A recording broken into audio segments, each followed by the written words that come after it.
Muy buenas tardes nuevamente a todos los que nos siguen, también por todas las redes sociales de la Fundación y el Instituto Ortega y Gasset, en este caso tanto el de España como el de México. Bienvenidos todos y todas a esta mesa, una nueva mesa del seminario permanente que el Instituto Ortega y Gasset México y el Seminario de Cultura Mexicana organizan con relación a las pasadas elecciones del 1 de julio de 2018. El día de hoy la mesa habla o va a tratar sobre federalismo electoral, qué pasó en los estados.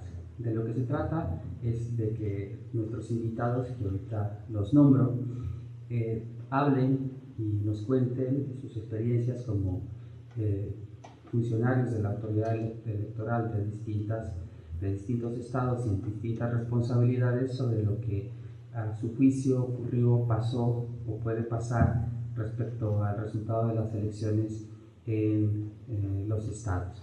Como ustedes bien saben, hubo elecciones a nivel federal para elegir al presidente de la República y elegir el Congreso de la Unión, pero también hubo elecciones importantes en los estados que permitirán o no marcar el derrotero de la actuación del nuevo gobierno con o no, y digo con o no, con la participación sumada o bien contraria de los distintos congresos locales y de los distintos gobiernos locales, los gobernadores, respecto a la autoridad electoral. Y creo yo que esto es un tema sumamente importante, sumamente interesante para evaluar en términos de gobernabilidad y viabilidad del nuevo gobierno. Es por eso que para nosotros es importante poder hablar el rol y el papel de los congresos locales, el rol y el papel de los gobernadores, el rol y el papel de la ciudadanía a nivel local. Y para ello, en esta mesa de federalismo electoral, ¿qué pasó en los estados?, le damos la más cordial bienvenida y agradecimiento por aceptar esta participación al doctor Armando Hernández Cruz, magistrado presidente del Tribunal Electoral de la Ciudad de México. Bienvenido, doctor. También a la maestra Maday Merino Damián, consejera presidente del Instituto Electoral y de Participación de Tabasco. Bienvenida, presidenta consejera. Y también al maestro Saúl Mandujano, consejero electoral del Instituto Electoral del Estado de México. Bienvenido, maestro. Y para moderar la mesa del día de hoy nos acompaña también Yamil Abdel. Sí, Yamil, muchas gracias por asistir y participar de esta mesa. Sin mayor preámbulo, dejo la palabra a nuestra moderadora, que nos da una breve semblanza de nuestros invitados del día de hoy y también, de alguna manera, explicará brevemente cuál es la modalidad de la mesa. La mesa, como ustedes saben, como en otras ocasiones, es la participación. No son ponencias por parte de nuestros invitados, sino más bien intervenciones a las preguntas que ella genere, y luego posteriormente también daremos pie a que participe el público y también a través de nuestras redes sociales. Bienvenidos sean todos. Antes quiero dejar constancia de mi agradecimiento y de la Fundación Ortega y Gasset, tanto a los participantes como al Seminario de Cultura Mexicana, en especial a su presidenta Silvia Molina, por tan generosa hospitalidad que siempre nos brinda. Pues espero que sea para todos interesante y de provecho esta mesa que el día de hoy se organiza. Muchas gracias. Bueno, empezaré presentándolo la señora Maday Merino Damián, consejera presidenta del Consejo Estatal Electoral, del Instituto Electoral y de Participación Ciudadana de Tabasco. Ella es presidenta de la Comisión Permanente de Vinculación con el Instituto Nacional Electoral, licenciada en Derecho y maestra en Derecho Civil por la Universidad Juárez.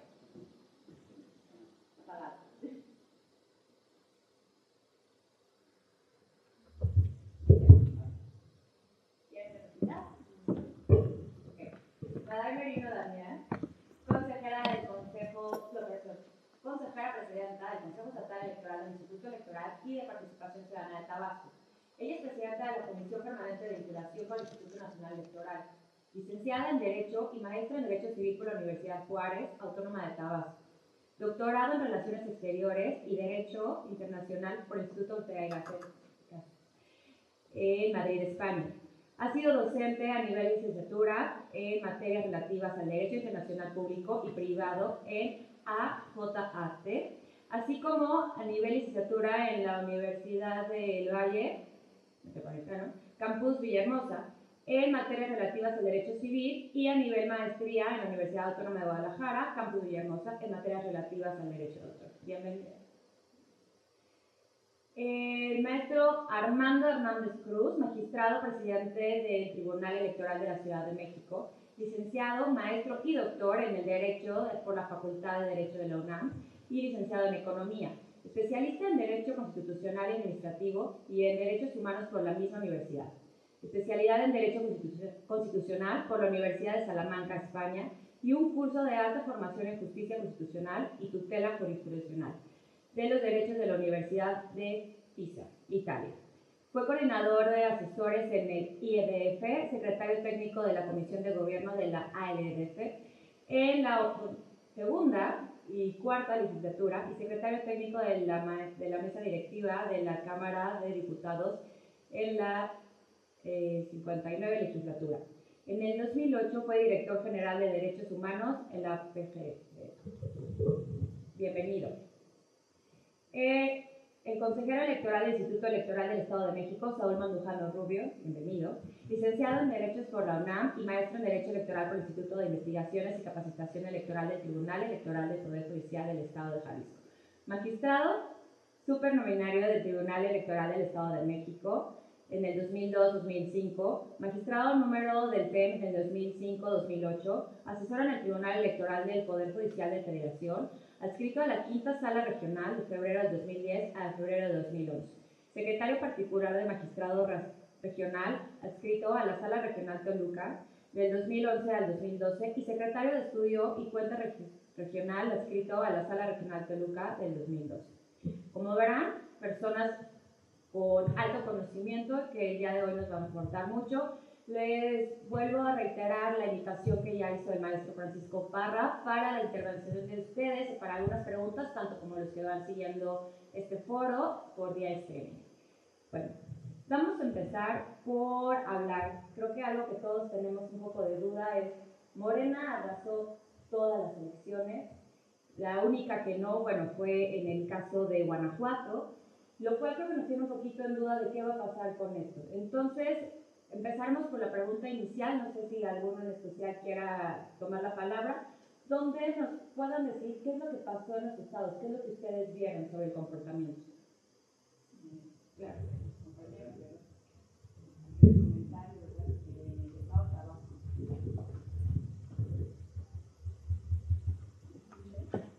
En el estado de Tabasco, nosotros instalamos 2.000, bueno, más bien con el Instituto Nacional Electoral se instalaron 2.912 casillas. Tuvimos un aproximado de 1.687.618 votantes, y de las opciones que se tenían, nosotros no tenemos, en el caso de Tabasco no existen partidos políticos locales, solamente son los mismos partidos políticos a nivel nacional y se hicieron las mismas coaliciones que se hicieron a nivel nacional, a excepción de algunas candidaturas comunes que se dieron en algunos municipios y en algunos distritos, en el caso de Morena y PT, que fueron los únicos que hicieron estas variantes, solamente hicieron una coalición para la de gobernador.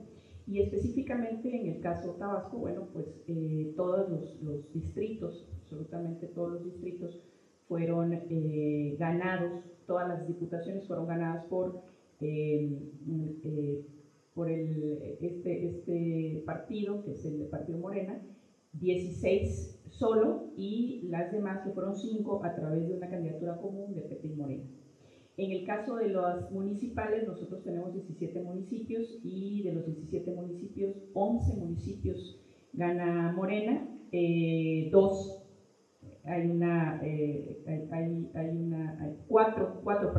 4 son en la coalición, en la candidatura común que tuvo PT y Morena, y los demás, bueno, fueron del PAN, PRD y Movimiento Ciudadano. Entonces, nosotros podemos ver ahí que la ola, como bien mencionaba, la ola fue bastante fuerte. Entonces, tuvimos un fenómeno que yo comentaba hace poquito antes de subir aquí a la charla, que se hizo efectivo a través el cálculo matemático para las RP a través de un coeficiente rectificado, no un coeficiente natural. El coeficiente natural se da cuando existe un común entre todos los que participan y no hay una mayoría en un solo partido. En el caso de Tabasco, pues todos los distritos los ganó Morena.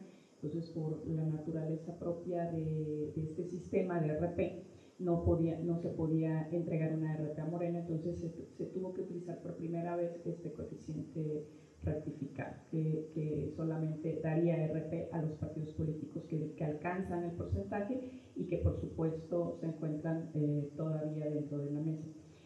Un fenómeno también importante que decir es que aquellos partidos, que no alcanzaron estar en la mesa ya para la próxima, pues es semejante a lo que sucedió a nivel nacional. Todavía no tenemos el resultado final, no se han cerrado todos los distritos, se cerraron, faltan algunos municipios, entonces todavía están en esa última parte que yo quiero pensar que aquí el magistrado hablará un poco sobre la etapa en la que nos encontramos, que es ya este momento donde los partidos políticos o todas las personas que se sintieron en algún momento dañadas por algún tema electoral, entonces considerar ir a los tribunales para hacer efectivo su derecho, un derecho que no haya sido considerado. Entonces, aquí también en el caso de las gubernaturas, Tabasco alcanzó un porcentaje bastante alto, quien gana la gubernatura, que es precisamente también por Morena,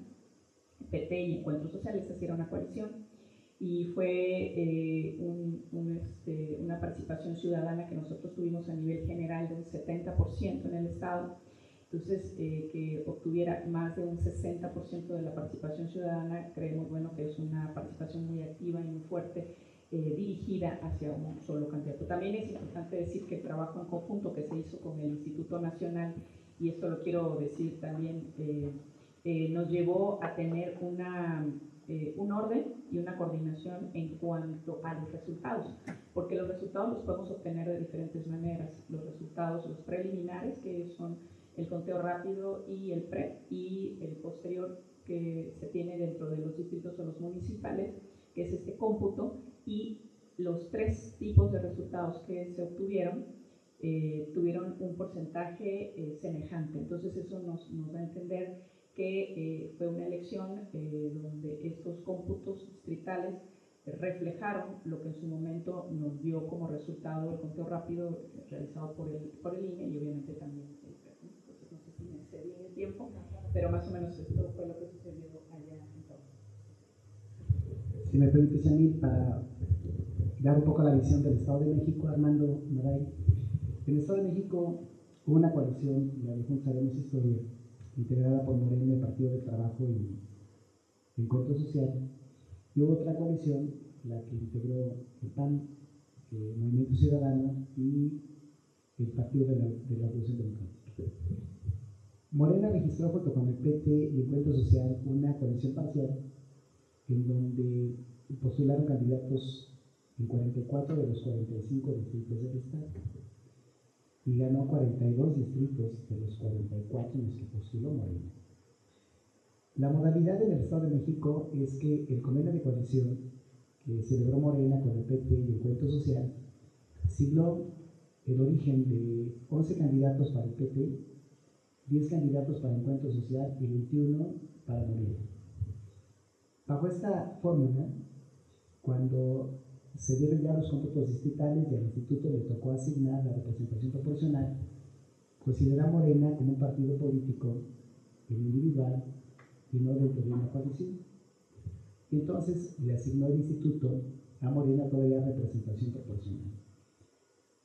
La controversia es porque en el Estado de México, si un partido político tiene 38 diputaciones en cualquiera de los dos principios o bajo cualquiera de los dos principios, ya no podría exceder ese porcentaje de votación. Tiene un límite en la sola representación del 8%, como ocurre a nivel nacional. Pero a Morena, como lo consideramos el individual, el instituto le asignó dentro de la representación proporcional 13 diputados de RP. Pero ocurrió algo sui generis. De los 13 diputados, 2 de ellos son asignados conforme al principio de mayoría relativa, si el candidato no gana el distrito, pero obtiene la votación más alta dentro de su partido, se le asigna a esa fórmula y los otros son por lista. Morena se acabó su lista de 8 y le sobraron 3 diputaciones. Es decir, de las 13 que le asignó el instituto, solo pudo ocupar 10 de ellas y 3 le sobraron que fueron asignadas al PRI por un tema de subrepresentación del PRI. Esta semana, la Sala Regional ya resolvió un juicio de revisión constitucional sobre el tema porque el Tribunal Electoral del Estado de México determinó que Morena no tenía derecho a representación proporcional y le quitó las 10 diputaciones de RP que le asignó el Instituto Electoral del Estado. Y la Sala Regional apenas el martes, bajo una lógica diferente a la del Tribunal, examinó la subrepresentación y le asignó de los 10 diputados de RP que tenía Morena y que se los quitó el Tribunal, le asignó 4 diputados. De manera que a la coalición Morena, Partido de Trabajo y Encuentro Social, van a tener, Morena tiene 25 diputados, el PT 11 y Encuentro Social 10, o sea, 46 de los 75 diputados estarán dentro de la coalición. Falta ver qué dice la Sala Superior porque ya se impugnó la sentencia de la Sala Regional y está ahorita en el tema de ir a la Sala Superior. En los temas de alcaldías, el PRI, que es el partido del gobierno, ganó solo 27 municipios de 125. Morena ganó todo el corredor del Valle de México, le gana Morena. Ese famoso corredor azul, que era un corredor panista, donde estaban municipios del Valle de México, todos fueron ganados por Morena. Los municipios más poblados del Estado de México, salvo Nezahualcóyotl, que lo retiene el PRD, y los demás fueron ganados por Morena, de manera que el resultado coincide con lo que sucede a nivel federal en el Estado de México, y la participación en el Estado fue del 67% de la lista nominal, o sea, fue un buen porcentaje de participación. Muchas gracias. Bueno, quisiera empezar señalando que el proceso electoral aún no ha terminado. Estamos en la etapa final del proceso electoral, que es la calificación de la elección. Sin embargo, es evidente que ya hay resultados de la jornada electoral y que ya hay ganadores. Estos ya existen, solo que ahora se encuentra en la etapa en manos de los tribunales electorales la calificación de la elección. En la Ciudad de México se presentaron 2 coaliciones a competir: la coalición Juntos Haremos Historia, formada por el PT, Morena y el Partido de Encuentro Social; la coalición por la Ciudad de México al Frente, integrada por el Partido Acción Nacional, Partido de la Revolución Democrática y Movimiento Ciudadano, y los partidos Revolucionario Institucional, Partido Nueva Alianza y el Partido Verde Ecologista participaron separados, a diferencia de cómo lo hicieron a nivel nacional. En la Ciudad de México estaba el Partido Humanista, también partido político con registro local, de tal manera que en este proceso electoral, el día de la jornada, la ciudadanía definió una votación que fue asignada ya por el Instituto Electoral en los resultados electorales de la etapa de escrutinio y cómputo, de la siguiente manera: de los 33 distritos electorales locales, la coalición Juntos Haremos Historia se llevó 31 distritos, habiendo postulado 29 de ellos por el Partido Morena, uno por el Partido del Trabajo y otro por el Partido Encuentro Social. El Partido Acción Nacional, bueno, la coalición del Partido Acción Nacional se llevó 2 distritos electorales, pero eran candidatos postulados por este partido, por el PAN. Y en la Ciudad de México tuvimos elección también de jefatura de gobierno. Partido Morena, con una votación muy amplia, tuvo el triunfo en la elección de jefe de gobierno, resultando ganadora la candidata de la coalición Juntos Haremos Historia, Claudia Sheinbaum Pardo. Por lo que hace a las alcaldías, por primera vez en la Ciudad de México se eligió en cada una de las 16 demarcaciones un órgano colegiado de gobierno, integrado por un candidato a alcalde y 10 candidatos a concejales, de los cuales 6 formaban una planilla junto con el candidato a alcalde para la elección de mayoría relativa, y los otros 4 en una planilla distinta por partido político, fueron designados por el principio de representación proporcional. Posteriormente, el Instituto Electoral asigna en representación proporcional al partido político Morena un número hasta de 9 diputados de representación proporcional, dando un total de 38 diputados de Morena por ambos principios, en un Congreso que estará constituido por 66 diputados. Los partidos Movimiento Ciudadano, Nueva Alianza, Humanista y Encuentro Social no alcanzaron el 3% de la votación emitida a nivel local, por lo cual no tendrán registro en la entidad federativa.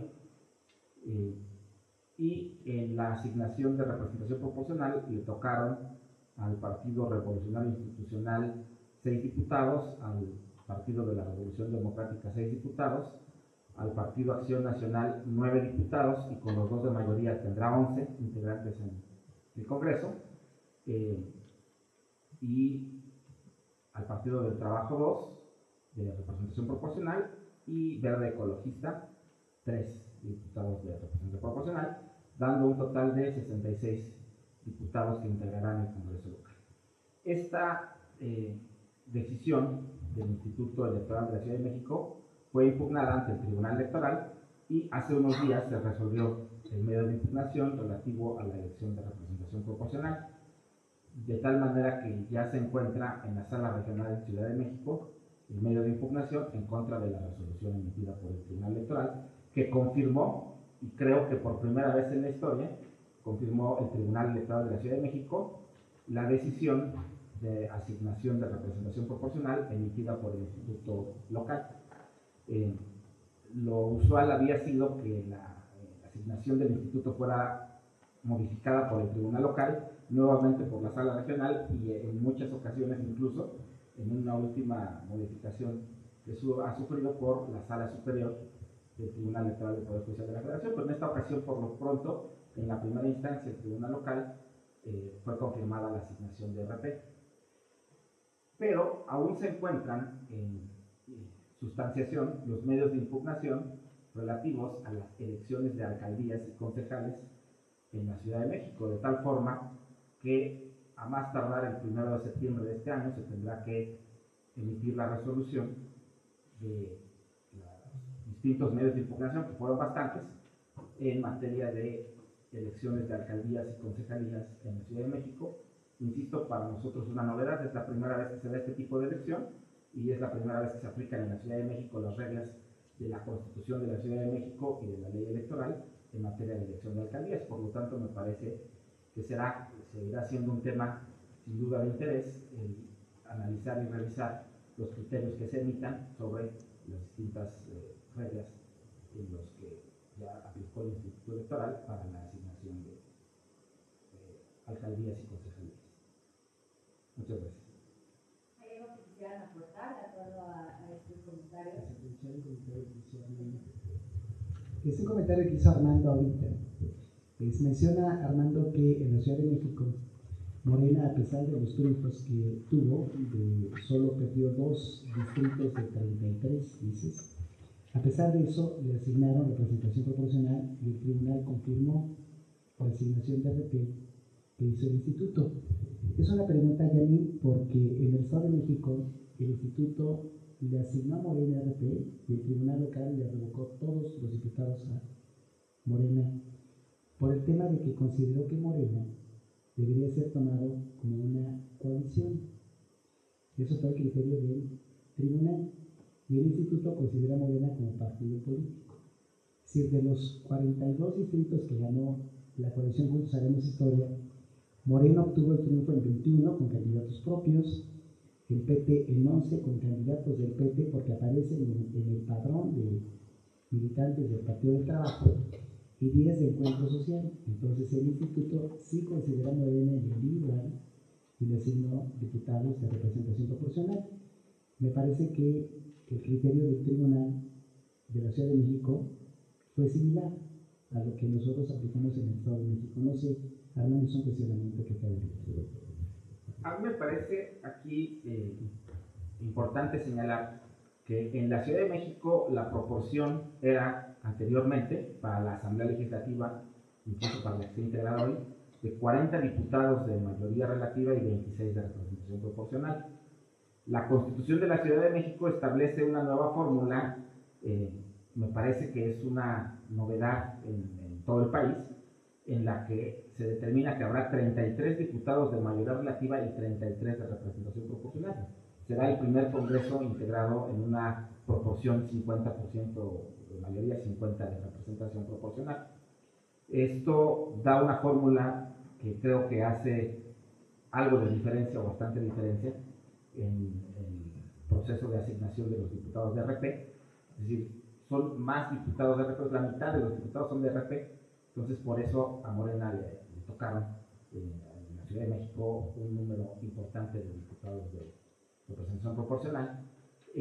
La Constitución de la Ciudad de México y la ley electoral fueron sometidas a criterio de la Suprema Corte de Justicia en acciones de inconstitucionalidad, y la Corte se pronunció en varios temas. Uno de ellos, la proporción 50-50, dijo que era constitucional, pero otro fue el tema de la sobre y subrepresentación. La legislación electoral había planteado un 4% como límite a la sobrerepresentación, y la Suprema Corte de Justicia lo declaró inconstitucional, dejando el límite de sobrerepresentación y subrepresentación en el 8%. Entonces, ante ese pronunciamiento expreso, era posible que un partido político tuviera hasta el 8% de sobrerepresentación, que es lo que sucede con el caso de Morena en la Ciudad de México. Tiene una sobrerepresentación que es apenas inferior al 8%, 7.50 y tantos. Pero además, en la Ciudad de México, el Partido del Trabajo y el Partido Encuentro Social solamente participaron de la coalición en mayoría relativa con un distrito electoral cada uno. Un distrito para el PT y uno para el Partido Encuentro Social.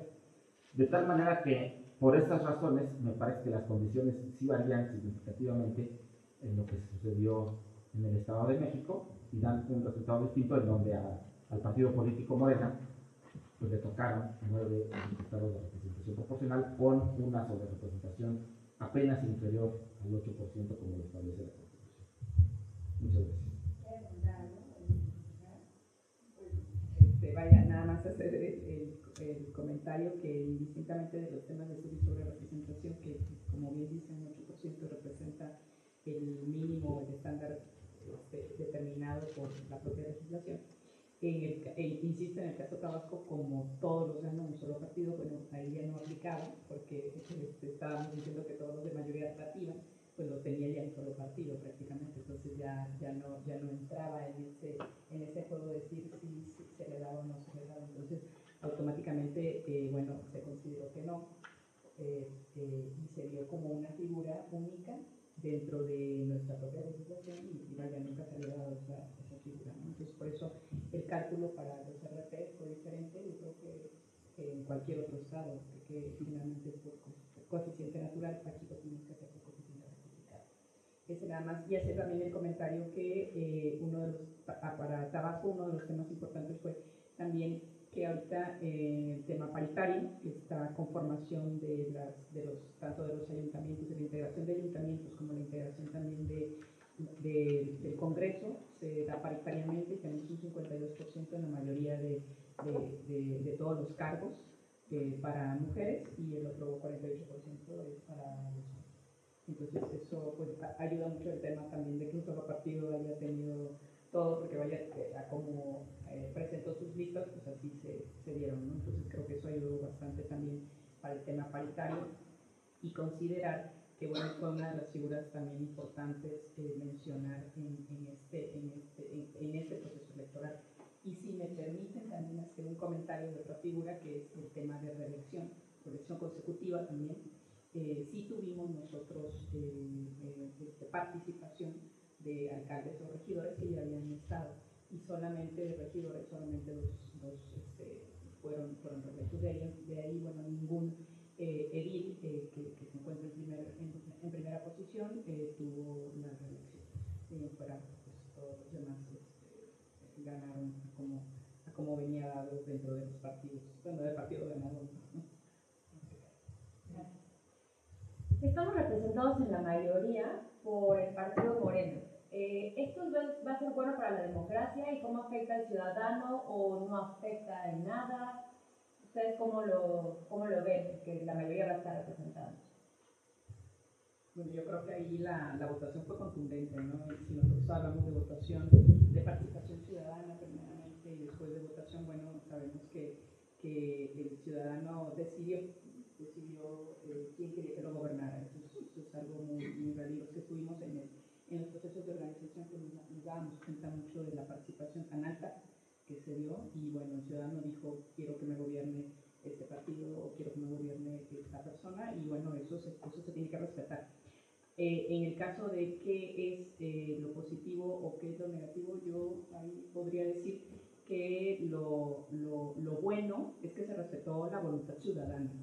Ahora, la obligación que tenemos los ciudadanos es entrar a una etapa más allá de la democracia y no quedarse nada más en decir ya fui y voté, sino también existen temas como transparencia, rendición de cuentas, que nosotros los ciudadanos tenemos la posibilidad de acceder a través de diferentes figuras jurídicas e instituciones también dentro del Estado para poder hacer efectivo lo que se ha dicho para esos planes de trabajo, porque es muy cómodo, lo digo sin que se vaya a prestar a una mala interpretación, pero es muy cómodo decir yo allá voté y tu obligación es gobernar, sí, pero nuestra obligación como ciudadanos también es vigilar este tema, cómo se va dando, y tenemos también las herramientas, hay que usarlas.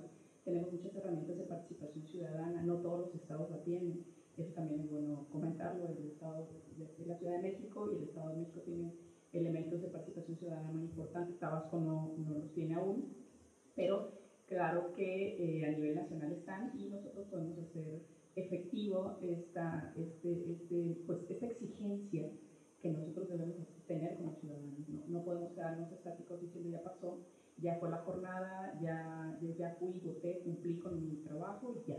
No, nosotros tenemos como ciudadanos la obligación de revisar los planes de trabajo, que se vayan cumpliendo, que se vayan dando y que efectivamente sea de acorde a los principios democráticos y obviamente a nuestra propia constitución. Eso pienso. Me gustaría hacer un comentario a mí. Fíjate que en el 2017 hubo un proceso electoral en el Estado de México muy controvertido, la elección de gobernador. Con las mismas reglas, exactamente con las mismas reglas, el proceso electoral del 18 no fue controvertido. Sí, los partidos contendieron exactamente con el mismo marco normativo en el 15, en el 17 y en el 18, y ahora la narrativa es muy diferente sobre los resultados electorales. Creo que eso es un buen elemento, porque creo que en el caso de a nivel nacional y local siempre hemos tenido elecciones confiables, pero hoy, por la manera en que se dio el resultado, la credibilidad de las instituciones es de otra magnitud. Creo que eso abona un poquito en el tema de la aceptación de la derrota. Me parece que la manera en que se presentaron los resultados electorales abonó a la credibilidad de las autoridades electorales. En el 17 fue muy cuestionado el proceso electoral del Estado de México, una contienda muy cerrada, con una diferencia inferior a los 3 puntos porcentuales entre el candidato ganador y la candidata que queda en segundo lugar, en donde el candidato ganador sumó los votos de una coalición con otros 3 partidos políticos.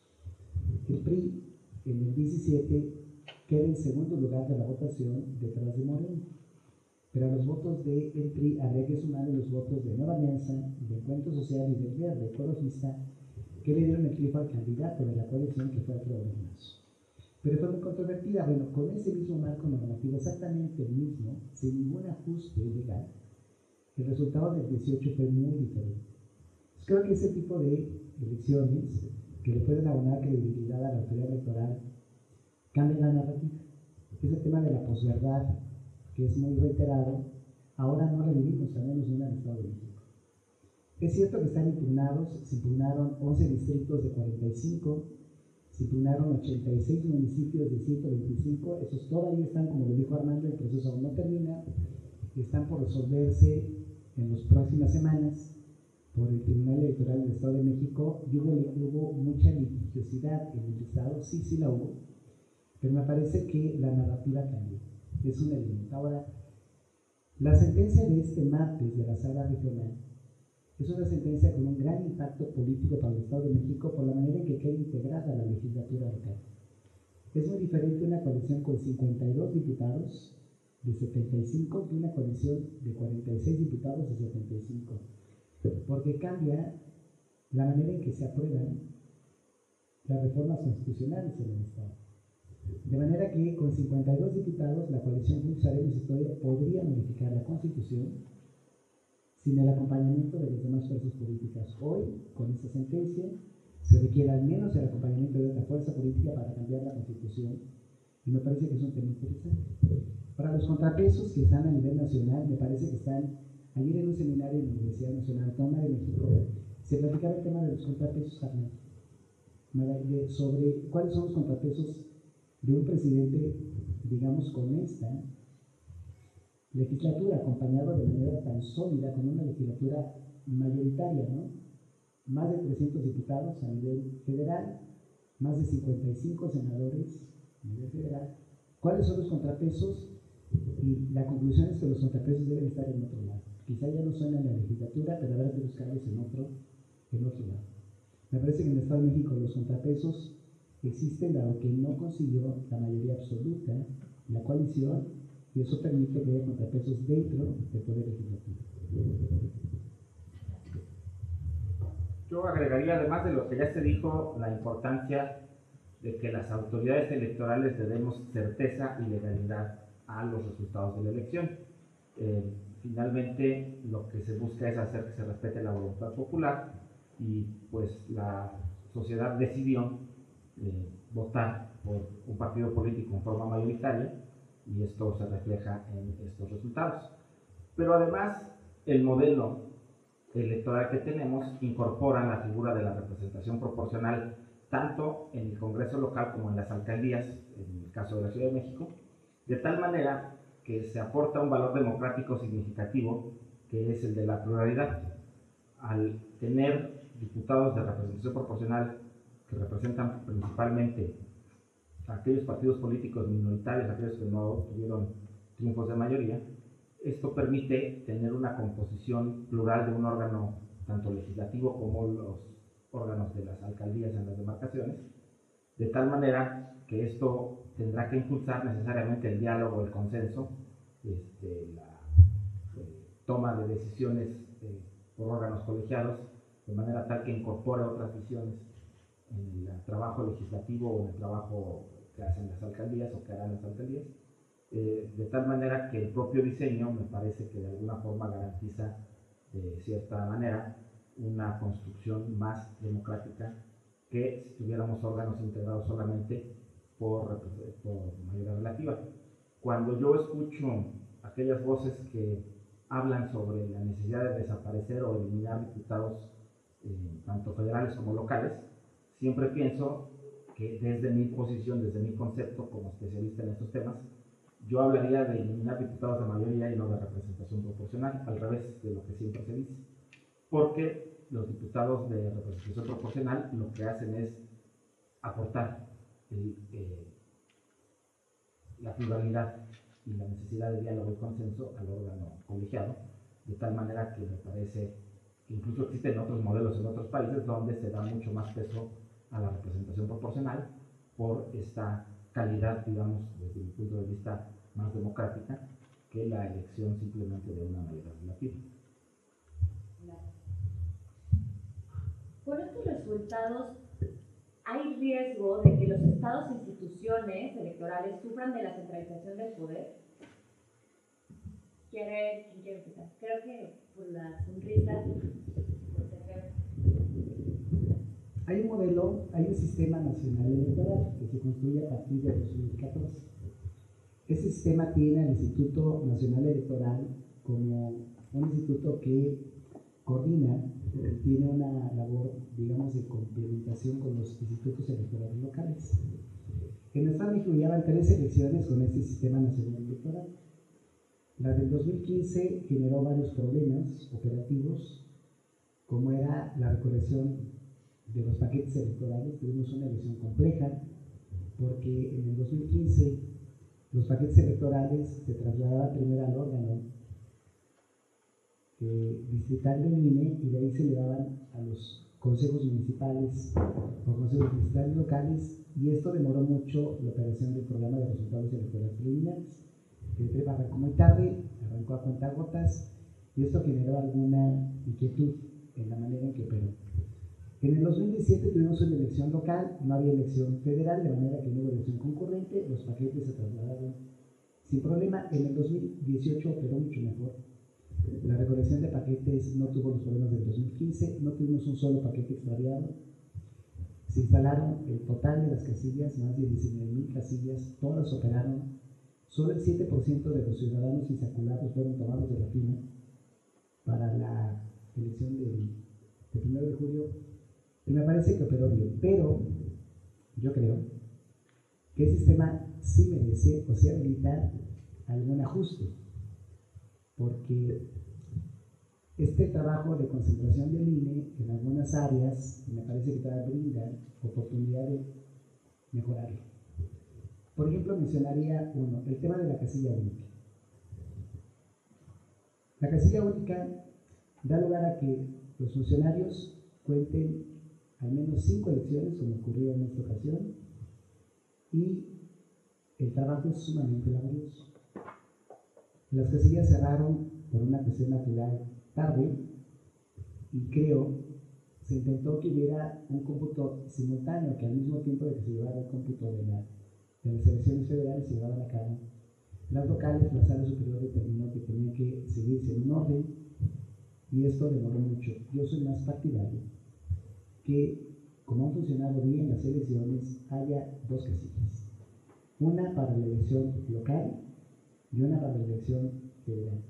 Creo que funcionaría bien si lo hacemos de esa manera. Es decir, soy partidario de que el sistema pueda seguir como está, un sistema con un órgano nacional que coordine el esfuerzo de 32 institutos electorales, pero me parece que el trabajo de coordinación sí puede irse ajustando. Y creo que un buen ejercicio sería explorar los institutos electorales locales organizan bien las elecciones, la parte operativa del proceso la hacen bastante bien. Habría que darles ese voto de confianza que ahora el proceso electoral local tuviera una casilla propia y no necesariamente una casilla única. Es uno de los temas que se me ocurre para mencionar, y soy partidario de que fortalezcamos a los institutos electorales locales. Gracias.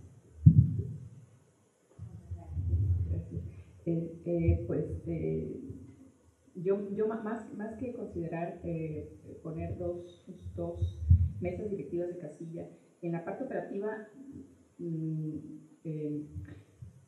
no nos toca a nosotros como institutos locales, les toca al Instituto Nacional Electoral hacer la insaculación, la búsqueda, obviamente llegar a cada una de las casas, pedirle que participen, y este trabajo es un trabajo, la verdad, que bastante complejo. Quienes hemos trabajado en el Instituto Nacional, yo antes de estar por acá estuve en el Instituto Nacional también como consejera del distrito, y pude ver cómo era complejo, no voy a decir difícil ni complicado, pero fue bastante complejo decir que la gente aceptara estar en una mesa directiva de casilla, para después ser capacitada y después llevarla a que realice una prueba para ver si efectivamente ya se le hicieron efectivos todos los conocimientos. Entonces, es un proceso que tiene que llevar este ciudadano, y que sabe que a todas esas actividades pues obviamente no se le va a estar pagando, pero sí se le va a dar pues un incentivo el día de la jornada para sus alimentos, etc. Entonces, yo considero que a lo mejor la casilla única como tal es positiva, pero no la podemos dejar sola. Nosotros vivimos en una etapa del conocimiento, ya lo ha dicho por ahí la UNESCO, y yo le doy un voto de favor a ese tema. Creo que ahí también en las casillas se pudiera tener algún mecanismo institucional, tal vez sistemas que pudieran capturar información ahí mismo y trasladar la información rápidamente desde esa mesa directiva de casilla. Creo que podría sistematizar este tema. ¿Por qué? Porque ayudaría no solamente para la captura de la información pronta, y que llegara pronto la información a todos los distritos municipales y obviamente a los que somos interesados, sino también ayudaría a minimizar los riesgos de alguna confusión en algún número, sumatorias. Ustedes saben muy bien que el tema en casilla de un presidente de mesa directiva, cuando ya está bastante cansado, quienes estuvieron ahí como presidente de mesa directiva, acabaron dos de la mañana terminando de limpiar y sacando todo. Entonces también es una carga bastante pesada, bastante fuerte, pero más que pensar en más funcionarios para abrir otra mesa, creo pensar en sistematizar esa mesa directiva de casilla de alguna manera. Sería mi presentación. Gracias. Cuando hablamos de centralización del poder en nuestro país, yo empezaría por reflexionar sobre la construcción de nuestro sistema de distribución de competencias, que históricamente se ha partido del supuesto, de la hipótesis de un sistema federal, y se habla de federalismo como el proceso de fortalecimiento de las entidades federativas. Yo creo que es al revés, el federalismo sería el procedimiento de fortalecer a la federación. Lo contrario sería la descentralización, que nuestro modelo, desde mi punto de vista, no tiene carácter de federal, históricamente nunca lo ha tenido. Se asume como federación, pero somos un modelo centralizado o centralista que tiende o tendió en alguna época histórica a la descentralización de funciones hacia las entidades federativas, pero que siempre ha sido, por lo pronto, si lo vemos en el ámbito jurisdiccional, siempre ha sido un modelo en el que la federación termina tomando las decisiones más importantes. Todos los procesos judiciales en materia civil, penal, familiar, electoral o la que sea, todos los procesos terminan en una instancia jurisdiccional federal. De tal manera que los juicios electorales pues, también terminan, las resoluciones del Tribunal Electoral de la Ciudad de México, de cualquier tribunal electoral local, terminan en las salas regionales o la sala superior del Tribunal Electoral del Poder Judicial de la Federación. Entonces, hay un proceso de centralización que además en los últimos tiempos se ha concentrado de manera más notoria con la creación de los sistemas nacionales, el Sistema Nacional de Transparencia, el Sistema Nacional Electoral, el Sistema Nacional Anticorrupción. Son procesos de centralización de funciones que atentan contra la autonomía de las entidades federativas.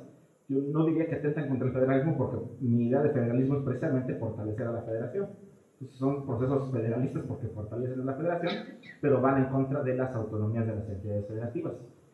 Y en el caso de la nueva configuración de la representación política, yo creo que se fortalece mucho el sistema de un partido hegemónico, y con las condiciones actuales y la tendencia a centralizar atribuciones o funciones, me parece que habría condiciones, no sé si vaya a suceder o no, pero me parece que habría condiciones para que se vayan centralizando las decisiones más relevantes, más importantes a nivel federal. Un ejemplo de esto lo podríamos ver con la propuesta de nombrar delegados para concentrar programas sociales en las entidades federativas que dependen directamente de la federación. Esto pudiera dar luces de un proceso en el que se seguiría una tendencia, que sostengo que actualmente se da, de centralizar atribuciones y decisiones en deterioro de la autonomía de decisión de las entidades federativas. ¿Quisiera alguno agregar algo a estos comentarios? Una vez analizada la experiencia que tuvimos el 1 de julio, ¿creen que es necesario que se haga una nueva reforma electoral? ¿Y por qué? ¿Sí quieren empezar con consejera? Bueno, yo considero que sí, hay muchos temas que pudiéramos dejar ahí bien puestos en la mesa, y uno de ellos tiene que ver con los temas de financiamiento. Otro tema tiene que ver con, como ya lo hemos platicado con Saúl, el tema de la casilla única. Hay muchas situaciones que se pueden presentar y que se pueden resolver en casilla única, y creo que eso ayudaría a minimizar tanto gastos como costos también dentro de los procesos electorales.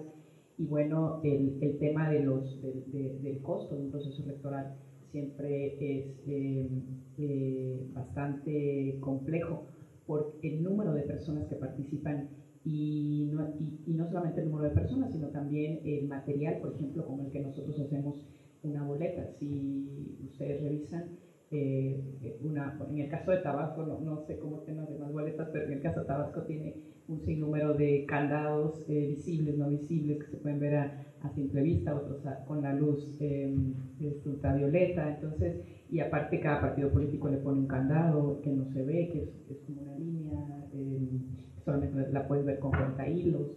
Entonces todo eso tiene un costo.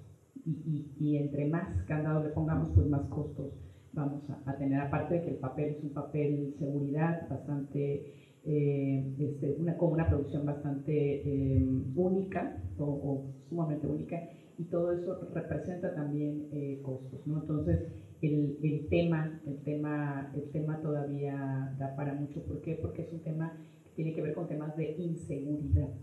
Sí, es un tema de inseguridad. ¿Por qué no hemos trasladado todos los temas electorales? Y yo lo digo como parte de un instituto local, porque no hemos trasladado todos los temas a los temas ya informáticos, de sistemas. Creo que podríamos tener elecciones con menores costos y también con información precisa y rápida, casi al momento de que se genere esta toma de decisión de cualquier ciudadano. Entonces, todo esto minimiza también los temas de riesgos que se puedan llegar a tener, porque en las entidades federativas, en el caso Tabasco, hay zonas de riesgo, y decíamos hace poco una charla antes de subir, que los funcionarios que nosotros tenemos en los distritos y en los municipales no son permanentes, sino solamente son para proceso electoral. Entonces, cada vez que viene un proceso electoral, tenemos que integrar ese distrito o esa municipal, y se integra de vocales y se integra de consejeros, y aparte hay que capacitar, y entonces entran en un proceso de capacitación sumamente rápida, y entonces están trabajando con nosotros, pero hay zonas en las cuales pueden ser peligrosas, que es un tema también que yo creo que se debe tocar, es el tema de inseguridad. Entonces los mismos funcionarios dicen, bueno, ya no voy, no estoy, y eso nos genera también una situación compleja, ¿verdad? Y eso, bueno, yo creo que podría ayudar también tomar en consideración que si migramos a esta sociedad del conocimiento en la cual ya estamos, y poder migrar este sistema electoral en la parte de organización, creo que daría muy buenos resultados, y creo que sería muy benéfico para muchos de los que estamos aquí. Se pueden minimizar costos, y por supuesto hacer efectivo la realidad de las elecciones subsiguientes, ¿no? Debería ser. Bueno, yo mencioné hace unos minutos que soy partidario de fortalecer a los institutos electorales locales. Creo que ya hemos tenido la experiencia de varios procesos con el actual marco normativo. Es un buen marco normativo. Me parece que con estas reglas del juego ha habido transición. En el Estado de México muy pocos municipios no han tenido cambios. Los partidos que ahora gobiernan, hubo una fuerte transición en este 2018, la ha habido en otros años. Me parece que hemos organizado bastante bien las elecciones. Creo que el tema no está ahí en la parte organizativa del proceso, sino en otras áreas de oportunidad. Menciono ahí, por ejemplo, el tema del financiamiento. Es un tema muy importante que valdría la pena revisar. El esquema de financiamiento público a los partidos y el financiamiento privado a los partidos, el costo de las elecciones. Yo coincido con Aray en el tema de explorar el voto electrónico, por ejemplo, porque la boleta en el Estado de México trae 17 medidas de seguridad, y aparentemente el costo no es tan elevado. Bueno, fueron 54 millones de pesos los que se pagaron en boletas electorales, en 24 millones de boletas electorales, que es 50 millones de pesos por ahí, más o menos. Pero también se compra material electoral que es sumamente costoso. Las especificaciones técnicas del material cada vez son más rigurosas. Tienes que usar un material muy específico de polipropileno. Tienes que usar demasiado material electoral. Los materiales de capacitación para los funcionarios de casilla cada vez son más amplios. Tenemos que agregarle a los materiales de capacitación del INE, los adendas de capacitación de los institutos locales. ¿Es demasiado costoso? Creo que sí. Y tendríamos áreas de oportunidad para bajar el costo de los votos electorales. Pero también el tema está en otro lado. Me parece que ya cuidar la equidad de la contienda no sería el tema de una reforma electoral como ahorita. El tema de revisión del proceso creo que no, pero las áreas de oportunidad están en otro lado. Y está armando el quizá, podría provocar un poquito. Creo que una reforma sería también, Armando, contener la alta litigiosidad de los procesos. Los dos están demasiado contenciosos, están muy litigados los procesos electorales, y eso le va quitando, hablaba Armando de la certeza, y le va brindando un poquito la certeza también a las decisiones de los órganos administrativos. Voy a ponerte un ejemplo, Yamil. En el Estado de México, cualquier partido puede hacerle una consulta al Consejo General, cualquier partido. Y las consultas las debe de contestar el Consejo General, no las contestan los órganos directivos o las direcciones ejecutivas, sino el Consejo General. Y la mecánica es muy sencilla: cualquier partido genera un acto de impugnación preguntándole al Consejo, el Consejo contesta y empieza la cadena impugnativa. Me parece que esa alta litigiosidad habría también que contenerla, porque son consultas de diferente tipo, de todo, de chile, de dulce y de manteca. Llegan unas consultas que uno diría, bueno, esta consulta ni se debería de contestar, porque es suficientemente obvia la respuesta, ¿no? Pero como se provoca el acto de autoridad, el instituto atiende la consulta se impugna, y hay consultas que terminan en la sala superior. Entonces es una alta litigiosidad. Todos los aspirantes a canales independientes, prácticamente todos impugnan. Impugnan temas que son muy obvios, ¿no? Se impugna la integración de los órganos desconcentrados. Nosotros tenemos una verdadera batalla porque el mal antecedente laboral pudiera ser una herramienta para depurar la integración de los órganos desconcentrados, y nos cuesta muchísimo trabajo. A pesar de que la Sala Superior ya dijo que sí pudiéramos tomar el mal antecedente laboral como un criterio para la selección y la designación de vocales, cuesta mucho trabajo. En este proceso electoral tuvimos verdaderos problemas con varios vocales que saben cómo contemplan. Entonces se coloca en una situación que debilita mucho la parte operativa del proceso. Yo creo que sí hay áreas de oportunidad, y a mí una que me parece importante es contener la fuerte litigiosidad que hay en materia electoral. Me parece que sí es importante. Gracias. A mí me parece que hay siempre para cada proceso electoral una reforma o varias, y el marco normativo se va ajustando a las nuevas figuras, a las nuevas realidades, a las nuevas situaciones, hasta las nuevas trampas y modalidades que se van presentando en los procesos electorales, y el marco se tiene que ir ajustando para ir tapando ciertas conductas que no son deseables en la realización de los procesos. Pero creo que hay dos tipos de reformas posibles. Primero, aquellas que los operadores del sistema, desde un punto de vista técnico, pudiéramos sugerir para evitar aquellas complicaciones que nos representa la aplicación de un marco normativo ambiguo, impreciso, insuficiente.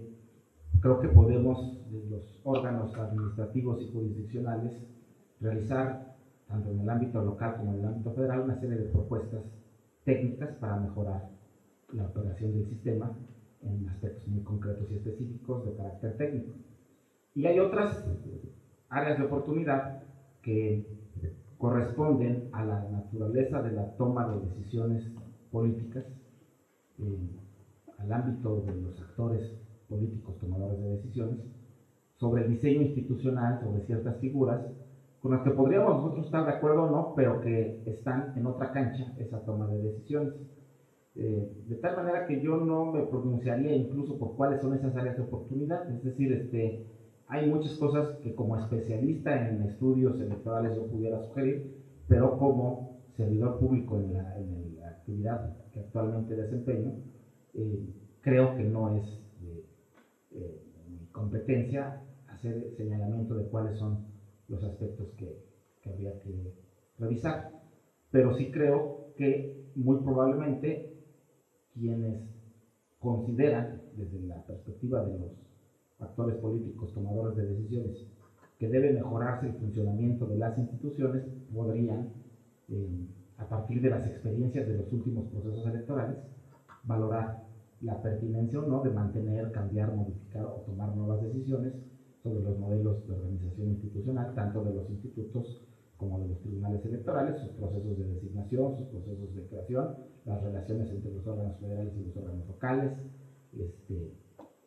la operatividad de esas instancias, incluso la subsistencia o no de los órganos locales, en fin, todo lo que implica la toma de decisiones desde el punto de vista del diseño institucional. Gracias.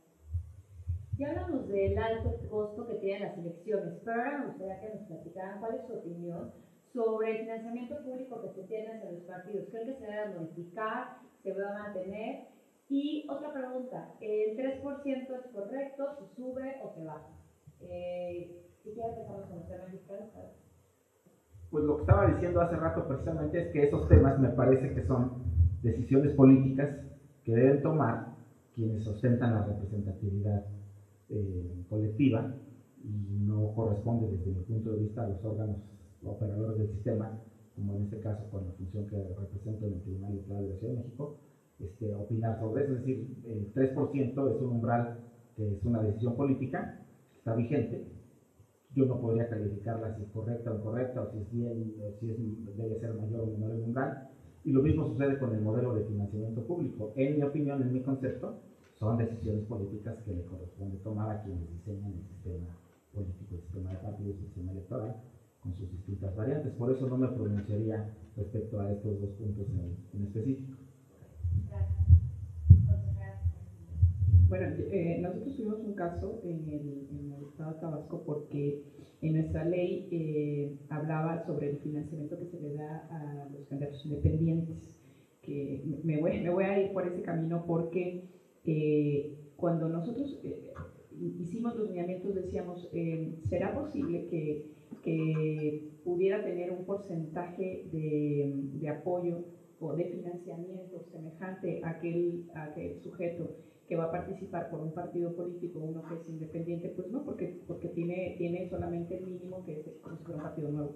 Entonces, por ahí la resolución del tribunal dijo, bueno, para garantizar este famoso piso parejo, independientemente de que públicamente se le tiene que dar el mismo tratamiento que como si fuera un partido nuevo, podrías darle lo que resta o lo que haga falta para que pueda llegar a un piso propicio este candidato independiente en esta aportación de carácter privado. Entonces, en aquel momento, yo como autoridad yo puedo decir que yo lo vi bastante bien, porque si esa persona iba a competir para una gubernatura, pero con condiciones diferentes y financieramente pues bastante abismales entre lo que representaba un candidato de una coalición, de otra coalición o cualquier otro partido político que tiene como que, bueno, esta solvencia económica, entonces, y un independiente pues no iba a tener la misma. Entonces, en ese momento nosotros no podíamos hacer un cambio de la legislatura, pero el tribunal tuvo a bien hacer esa modificación y bueno, yo como autoridad, nosotros como autoridad de organización de los procesos electorales creo que fue bastante bien el tema. Otro de los temas que también se estuvo revisando se tomó en consideración para este tipo de cambios o reformas que se pudieran dar es el porcentaje de la discusión que se tiene que dar para el candidato independiente para que pudiera alcanzar este número mínimo de firmas. Y entonces nosotros teníamos márgenes diferentes en cada uno de los distritos y resulta que el tribunal dijo no, te tienes que apegar a lo que dice también la ley federal porque creemos que eso es lo correcto. Entonces era un porcentaje menor y eso yo creo que también lo vimos bastante bien, creo todos los consejeros, porque al final de los tiempos sabemos que la participación ciudadana o quien le brinda un apoyo ciudadano a un candidato independiente, pues no necesariamente tiene que ser un porcentaje sumamente alto como para que pueda tener derecho a participar, porque todavía era el derecho a participar donde se puede medir verdaderamente si obtuvo o no obtuvo un porcentaje bueno de participación ciudadana favorable a él, pues va a ser ya en el proceso electoral. Entonces, tiene muchos candados para las candidaturas independientes, muchísimos candados que para mi gusto creo que todavía habría que quitarle quizás algo un poco más. Entonces, en materia de fiscalización, creo que homologar para la participación de quienes son candidatos independientes para quienes están en un partido político fue una muy buena decisión. Ahora, la toma de decisión en cuanto a la reducción o no de la actividad propia de los partidos políticos por parte de este financiamiento público, yo lo único que sí podría mencionar es lo siguiente, por algunos estudios que se han hecho en otros estados, no hablando estados, entidades federativas, sino Estado-Nación, hemos visto cómo la participación de la iniciativa privada es más alta que la participación financiera del propio Estado. Entonces, creemos que en esos lugares, bueno, la participación que tiene o la inversión que tiene privadamente, siempre y cuando sean recursos financieramente controlados, que se sepa de dónde vienen, que no provengan de alguna cuestión de corrupción, pues entonces creemos que sería propicio que la cantidad o lo que pudieran gastar fuera más dirigido hacia los recursos que son privados que los que son públicos, es lo que podría decir. Muchas gracias. A mí sí me gusta pronunciarme sobre estos temas, Janine. El 3%, a ver, alguna vez hubo una iniciativa de manejar dos umbrales. Un umbral que diera acceso a la prerrogativa, tanto de financiamiento como de acceso a radio y televisión, y otro umbral que diera lugar a conservar el registro. Y manejaban dos umbrales diferentes a la iniciativa, un umbral menor para la prerrogativa y un umbral mayor para el registro. Quizá no una iniciativa de esa manera, pero sí revisar el 3%. Me parece que habría que dejarle entonces al ciudadano la decisión de que el ciudadano diga con qué partido se quiere quedar. Lo hizo en esta ocasión, Lo hizo en esta ocasión y me parece que lo hizo bien. El mensaje ciudadano es muy claro. En coaliciones, te voy a poner de ejemplo también, como en el Estado de México, las que hubo, una coalición integrada por Morena, el Partido de Trabajo y Encuentro Social. Encuentro Social no alcanzó el 3% y tiene 10 diputados, más diputados de los que obtuvo el PRI. Estoy de acuerdo con Armando, me parece, Armando, que había que replantear el sistema de representación de mayoría relativa porque es el que distorsiona la proporcionalidad. Ahí está el problema de la proporcionalidad de la mayoría relativa, no es la representación proporcional, que es la que da pluralidad, como dice Armando. Yo comparto plenamente con él. Si queremos revisar ambos principios en una integración mixta de ellos, yo me inclinaría, como ha dicho Armando, bajemos el RP y bajemos la mayoría relativa, subamos la representación proporcional. Creo que es una buena medida, Eso equilibraría la integración de los congresos, los haría más plurales y la proporción voto-escaño sería más exacta. En cuanto al 3%, el ciudadano votó y lo hizo, me parece, con un mensaje muy claro. En Morena, votaron por Morena, porque en el Estado de México no votaron ni por el PT ni por el Encuentro Social. El Encuentro Social no alcanzó el 3%, como no lo alcanzó a nivel nacional. ¿Sí? El PT obtuvo ligeramente arriba del 3% en la elección local y tiene 11 diputados. Está sobre representado, como está sobre representado el Encuentro Social. Hubo candidatos de Encuentro Social que no pisaron la calle, que la gente no sabía quiénes eran sus candidatos y ganaron por ir en un esquema de coalición, pero votaron por Morena, no votaron por Encuentro Social. Aún en esos distritos donde ganó Encuentro Social, ganó porque era parte de una coalición y porque los votos de Morena le contaran a este partido político. Me parece que el ciudadano mandó un mensaje muy claro y creo que sí es pertinente revisar si este porcentaje es adecuado. Yo no lo bajaría, Si no soy partidario de reducir el porcentaje y ponerlo por debajo del 3%, yo creo que no, porque sí deben tener representatividad los partidos. Si me preguntan, ¿lo subirías? Sería más partidario de examinar si el porcentaje del 3% es adecuado, si lo subimos al 4%, para que el trabajo de los partidos fuera un trabajo más comprometido, porque resulta que ahora en este esquema de coaliciones tienen triunfos de mayoría sin una representatividad proporcional al número de escaños que lograron. Yo soy partidario de sí examinar el 3%, y sin apuras le daría al ciudadano la oportunidad de que decidiera él con un 4% si deja o no partidos políticos. Muchas gracias. ¿Quisieran aportar algo en los comentarios? Andrés Manuel nos ha hablado de hacer una consulta popular. Esto va a implicar costo para las instituciones electorales. ¿Ustedes creen que sea viable, sea aconsejable? ¿Alguno quisiera participar? Las consultas populares que se estaban haciendo y que quieren empezar a implementar. Bueno, hoy en la mañana, en una entrevista que le hicieron a un consejero general del INE, me parece que puntualizó muy bien un tema normativo. ¿A qué consulta se refiere? Bueno, no pueden ser las consultas que están en la ley de consulta popular, esas no son.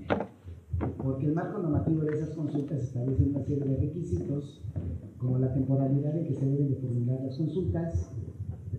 El análisis de la pregunta es un análisis que incluso amerita un estudio de su constitucionalidad y el carácter vinculante de ese tipo de consultas. Esas me parece que no son a las que se refiere porque están extemporáneas, están fuera del tiempo que la ley de la consulta popular establece. Consultas en donde hay decisiones técnicas de por medio me parece también muy arriesgado. Y determinar que la consulta va a ser vinculante, pues estamos normando fuera de lo que ya el marco normativo de las consultas establece. Yo sería partidariamente que fuéramos respetuosos del marco normativo y que si son consultas populares le hablemos a las que están así en la ley de la consulta popular y no confundamos. Esas solo pueden hacerse bajo ciertas condiciones, solo durante un proceso electoral. Son preguntas que debe examinar su propia constitucionalidad la Suprema Corte de Justicia. Son consultas que se vinculan y que son sobre determinados temas los que se pueden hacer, ¿no? Tratar de cuidar una decisión política a través de una consulta, me parece que estamos simulando mucho la bondad de esta figura, ¿no? Esta figura de participación tiene algunas características que habría que ser respetuosos de ellas. En la ley la consulta popular está regulada y no es el caso de las que se pretenden hacer ahora, y el carácter vinculante que le quieren dar, pues no sé de dónde lo toman, porque en el marco normativo no está, ¿no? Muchas gracias. ¿Quiere comentar algo? Ok. ¿Consejera? Bueno, solamente lo que dice como es muy cierto, y aparte el tema de los costos, por supuesto que representa un costo, ¿no? En el caso de querer realizar algún tipo de consulta, sí, es un costo. Y eso, es formar, ya sea a través de sistemas, ya sea a través de programas, ya sea a través de formar mesas para recepción de estos temas, siempre va a representar un costo. ¿Ustedes en qué etapa consideran que estamos ahorita como ciudadanos en nuestros derechos? Si están representados, si va a ser algo positivo, ¿cómo ustedes ven el clima de ciudadanos en cuanto a los derechos que tenemos y la representación que da? Bueno, yo insisto, ¿verdad? La voluntad ciudadana se vio reflejada muy claramente el 1 de julio y en la mayoría de los temas que se han revisado hemos encontrado algo que a mí me gusta mucho mencionar, que tiene que ver con el tema de la paz y la democracia. Nosotros tenemos instituciones, ya lo decía Saúl y también lo decía Armando, tenemos instituciones fortalecidas, necesitamos fortalecerlas, sí, muchísimo más. Hemos hecho elecciones no solamente en este proceso electoral, sino en los anteriores también. Entonces, la credibilidad, la confianza y la seguridad en el tema de las instituciones no puede ser nada más para momentos electorales. Tiene que ser también para cuando ya la ciudadanía ha decidido quién va y, bueno, tener que esperar a que tome posesión quién o quiénes van a participar ya en los diferentes cargos, y por supuesto que la propia ciudadanía le ha dado la confianza, y es una confianza fuerte porque el número de participación ciudadana, por lo menos en Tabasco, pues, es arriba del 70%, significa que la población, o sea, hablando en números, nada más números, la población le dio un voto de confianza. Entonces podemos decir que la ciudadanía tiene confianza, por supuesto que sí, no solamente en las instituciones por los resultados y las instituciones que organizan, sino también las instituciones que califican finalmente una elección, como son los tribunales, sino también tiene confianza en quien nos va a gobernar, porque al momento de dar el voto es dar esa parte de confianza. Pero insisto, como lo decía hace rato, falta también que la ciudadanía busque el estar muy pendiente de todos los temas de trabajo que se van a realizar después de esta toma de cada una de las autoridades que nos estarán gobernando. Gracias. ¿Quiere comentar algo, magistrado? Sí. También agregar que en la Ciudad de México la participación en el proceso, en la jornada electoral fue muy amplia. La práctica, digamos, de judicializar las decisiones de las autoridades electorales, a mí me parece que es saludable porque da un cauce institucional a los distintos tipos de inconformidades que se presentan. Entonces, yo creo que es importante que la participación ciudadana también en la etapa de calificación de la elección se haga de manera institucional. Creo que es preferible eso a que el descontento social se pudiera canalizar por otras vías. Y además en la Ciudad de México tenemos, como ya decía Maday, instrumentos de participación ciudadana en una ley específica de la materia.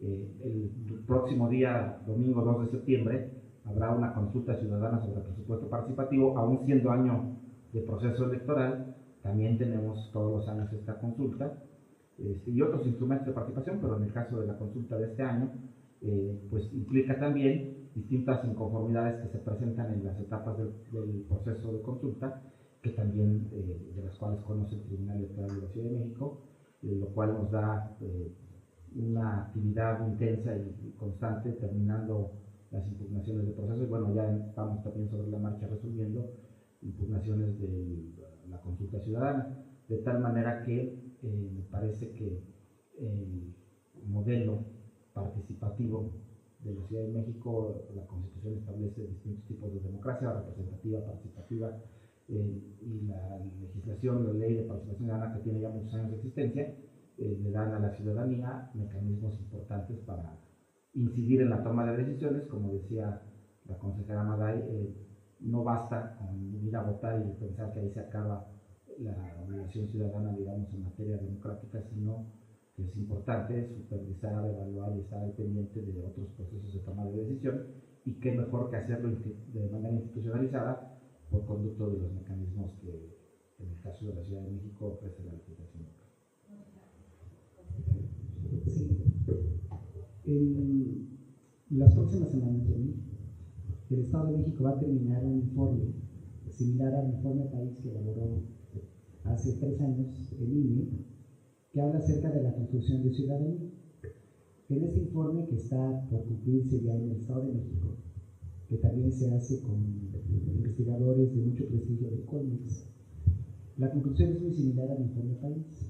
El ciudadano ejerce derechos políticos, sabe cuáles son sus derechos políticos, pero aún le falta fortalecer, me parece, lo que ha mencionado Armando.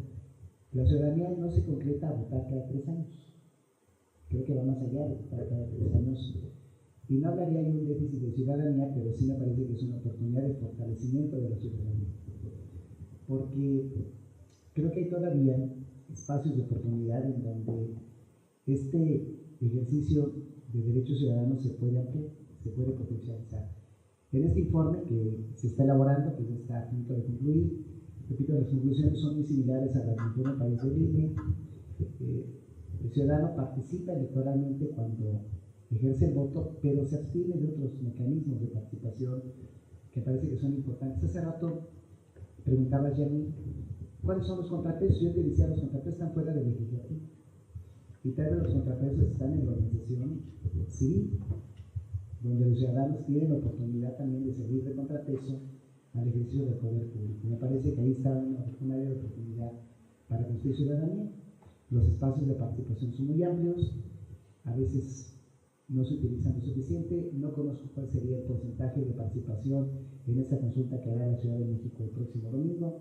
Es una consulta que está en la ley, es una consulta que está prevista en la norma, y habrá que ver cuál es el porcentaje de participación de la consulta después de un proceso electoral donde se votó hace apenas 2 meses, ¿no? Habrá que ver cuál es ese porcentaje de participación, y creo que si hay necesidad de ampliar los mecanismos de participación política, están ahí en la ley varios de ellos, no se ejercen, y creo que todavía hay necesidad de fortalecer la ciudadanía.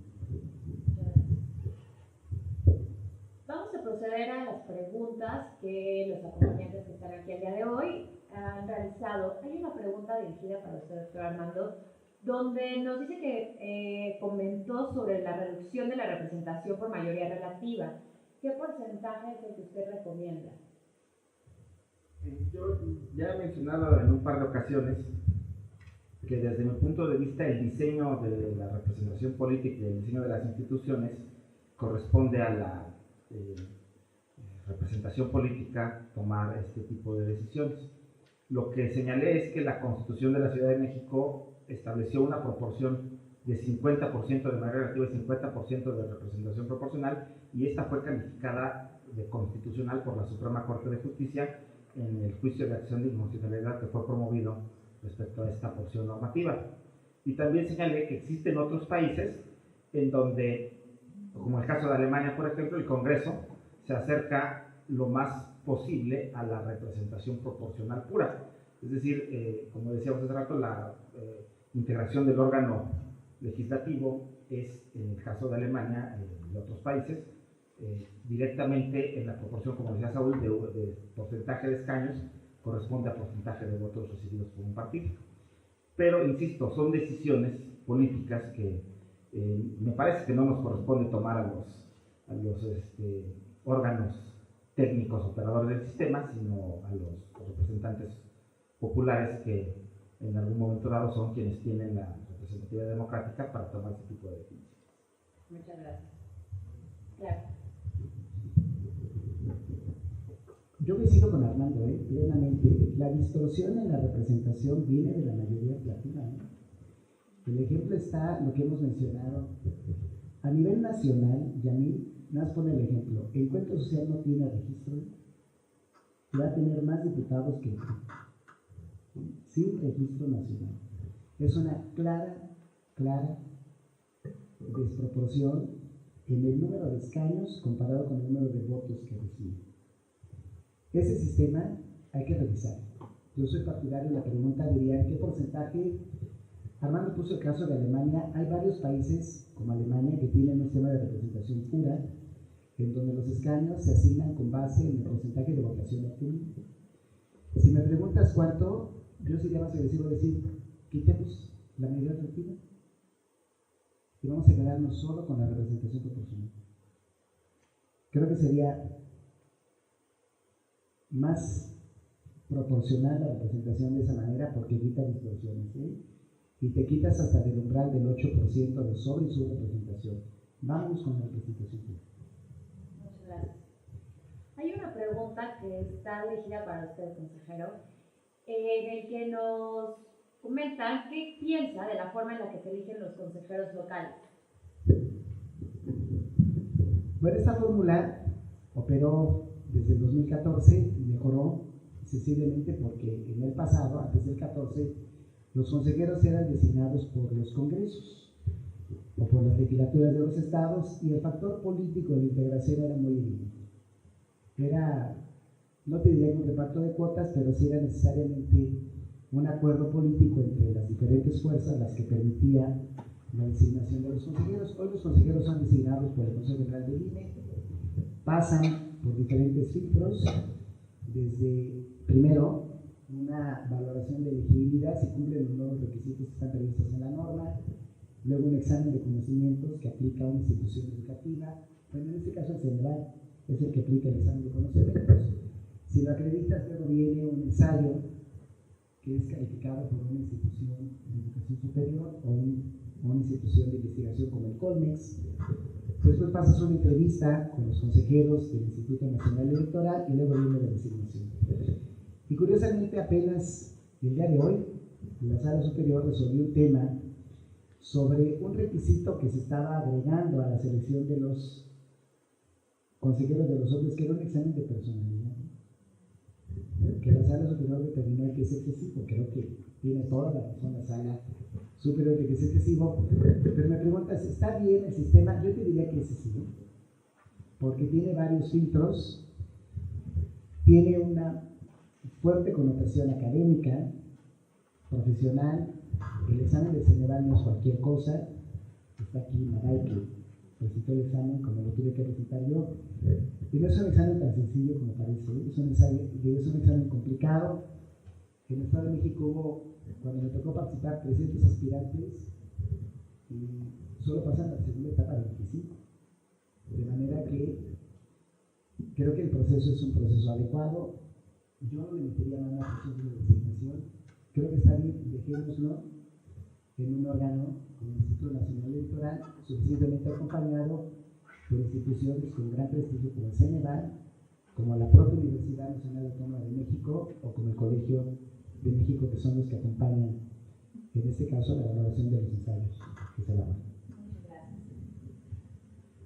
La última pregunta está dirigida para los tres, es una pregunta abierta, donde se cuestiona si es viable reducir los costos de las elecciones y de los otros. ¿Alguno de ustedes quisiera comentar algo al respecto?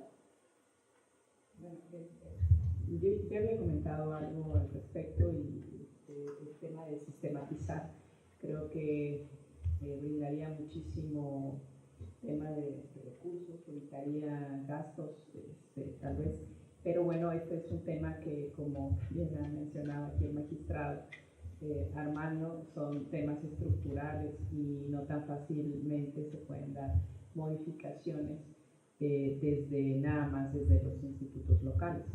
Eso sería algo, es un tema bastante complejo y quienes estén a cargo de la legislatura a nivel nacional pues tendrán también a cargo muchos temas de reformas electorales que bueno, yo creo que todos quisiéramos para mejorar y ser más transparentes todos los sistemas electorales cada vez más y cada vez más, aun cuando ya lo hemos dicho, cuando nos hemos reunido también con los institutos, creo que somos de los institutos más observados y eso es muy bueno, porque a raíz de la reforma de 2014, tanto el tema de cómo fuimos seleccionados, como ahora el tema de que los institutos, aun cuando están dentro de la entidad federativa, no rinden nada más informe o son autónomos totalmente como para decidir o tomar decisiones en materia de organización, porque ahorita tenemos una coordinación muy pegada con el Sistema Nacional de Elecciones que es emitido por el Instituto Nacional Electoral. Entonces eso nos da un parámetro y también nos da un tema de control y también de cuidado, de mucho cuidado y de vigilancia por parte del Instituto Nacional Electoral. Yo creo, desde mi punto de vista, creo que es muy bueno porque podemos tener procesos electorales homogéneos y no que cada elección o que cada entidad federativa pueda tener un tipo de elección y no se pueda tener esa visión real de lo que está sucediendo en una entidad o en otra cuando se da en un mismo tiempo una elección. Porque los temas de procesamiento de organización electoral no se da nada más en la jornada, perdón, no se da nada más en el proceso electoral, sino se da previo al proceso electoral. Yo les puedo poner un ejemplo, y bueno, o un dato, les puedo dar un dato. En Tabasco nosotros ya iniciamos los trabajos para el proceso electoral 2020-2021 y ya tenemos el calendario y ya tenemos las líneas de acción. Entonces hemos estado trabajando con esa parte porque queremos sistematizar y crear mayores vínculos de sistematización con la población para evitar que tengamos un gasto excesivo. Estamos buscando esa parte, pero si utilizamos las herramientas para comunicarnos, utilizamos las herramientas informáticas, tecnológicas para mandar spot desde ahorita y decirle a la población, hey, te veo para el próximo 6 de junio, creo que entonces ya no voy a requerir en la jornada tener que hacer un gasto excesivo para materia de promoción electoral, sino el gasto va a ser menor. Y como eso pueden haber muchos más temas, yo ahorita les hablo de esa parte, pero pero el tema de las boletas, el tema de las casillas, que pudiera sistematizarse en casilla, todos estos procedimientos yo creo que nos ayudaría mucho a reducir gastos, y por supuesto que sí se puede, y cada vez se puede más. Sí soy de la idea que se puede.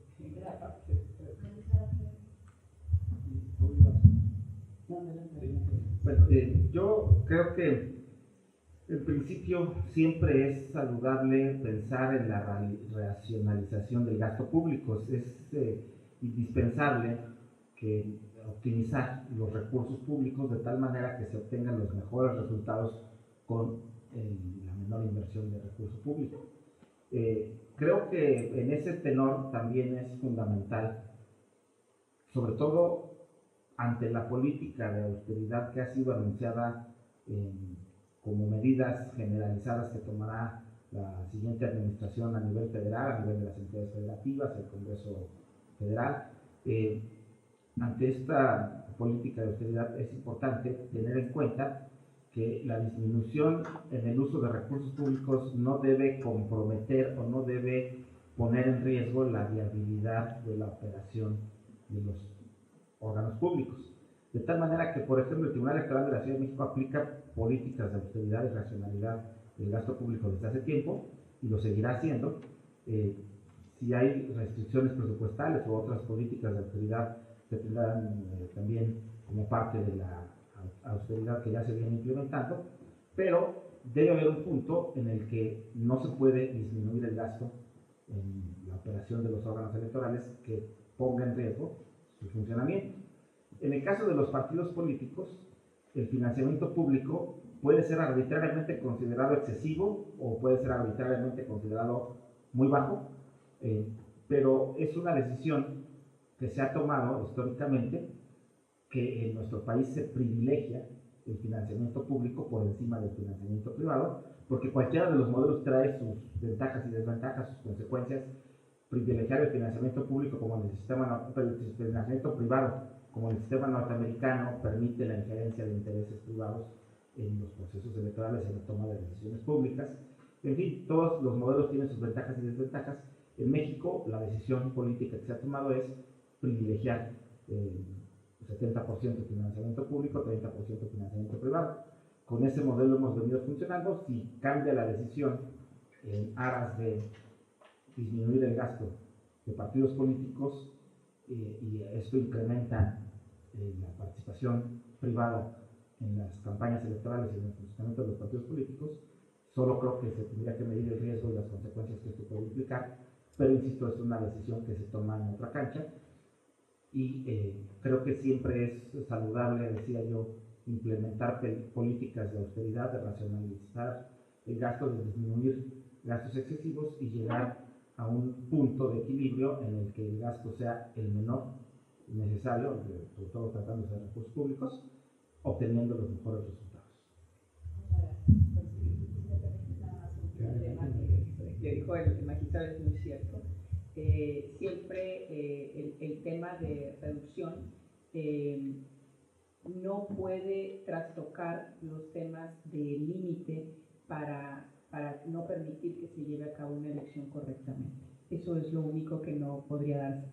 Por ejemplo, un instituto local que no tenga el recurso, o que se dio en algunos, que no tuviera el recurso para comprar, por ejemplo, las boletas, ¿no?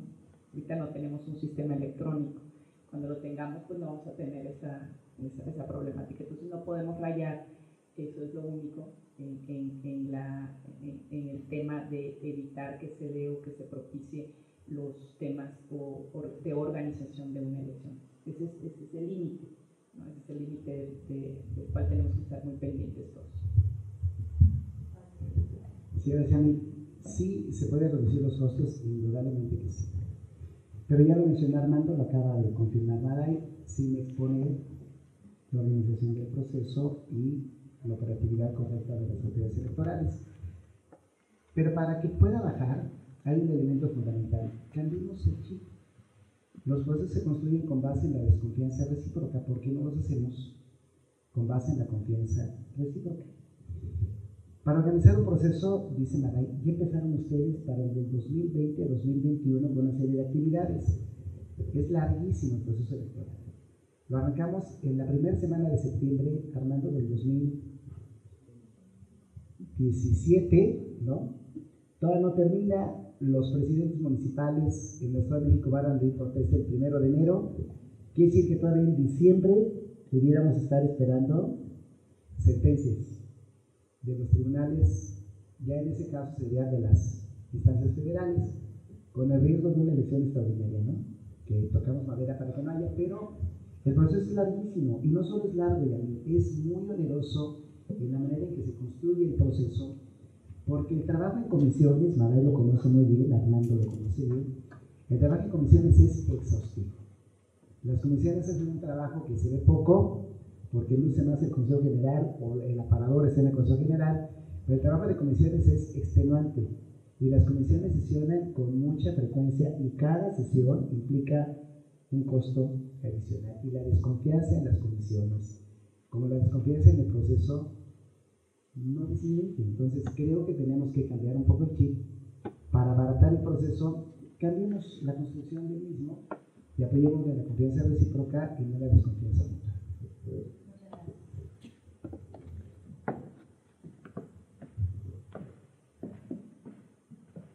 Bien, muchas gracias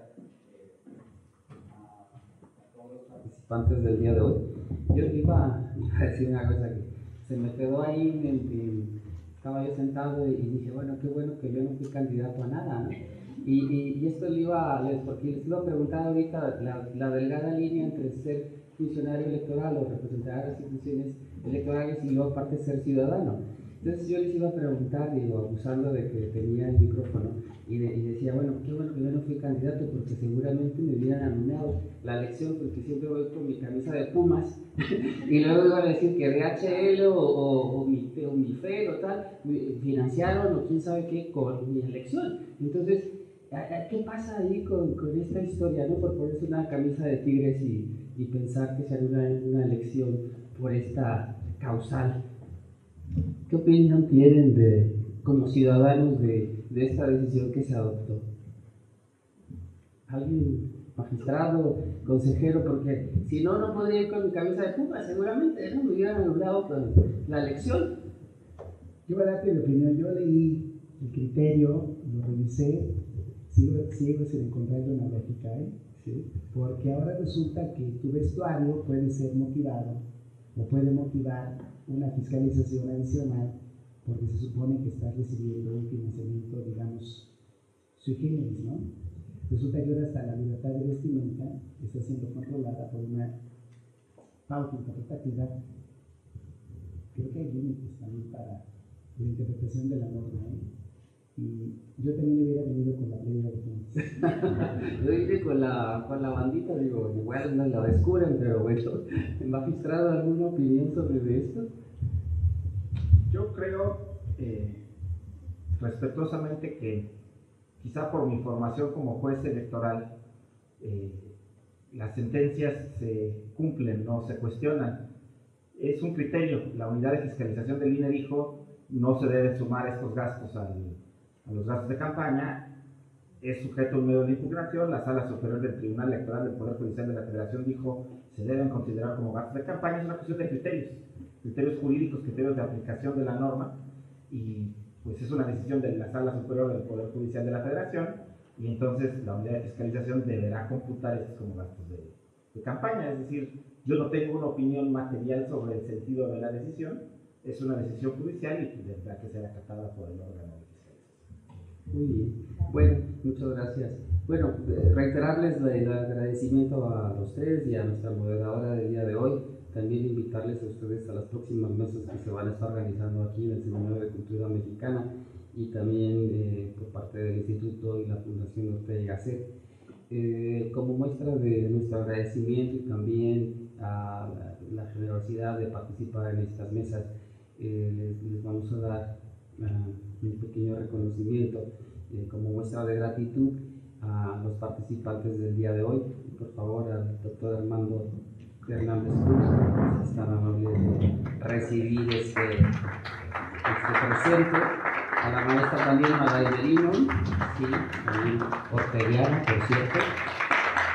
al maestro Saúl Mandujano también, consejero electoral, y también a nuestra moderadora del día de hoy, Yamile Abdel, que también es profesora del Instituto Ortega. A todos ellos, nuestra gratitud, también nuestro reconocimiento por esta importante labor que realizan, en el que ser juez definitivamente implica una serie de compromisos con los valores democráticos, con los valores de pluralidad, en fin, todas estas acompañantes que llevan a que la democracia y además los procesos electorales sean lo más transparentes y los más digamos, plurales que se puedan demandar en un país como el mexicano, que tenía un déficit en estos temas bastante importante. A todos ellos les pido por favor que todos les demos un caluroso aplauso. Muchas gracias.